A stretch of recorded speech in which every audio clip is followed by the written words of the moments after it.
Heard about all these restrictions on children. That led us to ask, what are local schools doing to protect students from this flu outbreak? So we sent Tim Becker to get some answers. And Tim, it looks like local districts are staying ahead of this flu outbreak. So far, so good, Jeff. I looked into attendance today, called around to several schools in Portland, and it's fortunate that it's just status quo for most of them right now. No real spike in kids calling in sick, just the usual numbers you'd expect at this time of year.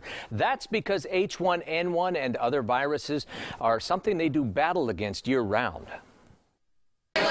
For our students and staff, so far so good, but we're always watching. School officials know it's out there, a powerful flu virus that has led to death more than a half dozen times already, and one of the victims was just 5 years old. It's terribly sad, and that's the last thing that we would want to have happen to a student or a staff member. So they educate, they teach, and they preach about it. Nothing we haven't heard before. School staff just hammers the message home all year round. Every year they take this opportunity to really help educate our kids so they can protect themselves no matter what grade they're in. So again, we just go back to the basics. Not the least of which is getting a flu shot. They also routinely ask students to cover their nose and their mouth with a tissue when coughing, wash their hands often, and avoid touching their eyes, nose, and mouth, especially the younger students. Children may be less able to control their secretions.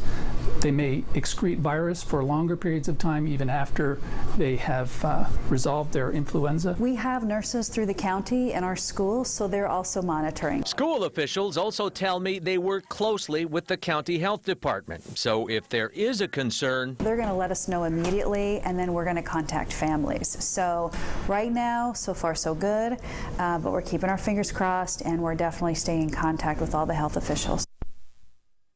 Now, the health department circulates flyers in schools every year talking about flu prevention. In it, they say to stay away from school if you do get sick, of course, and then don't come back until at least 24 hours after your fever has gone away. Kelly?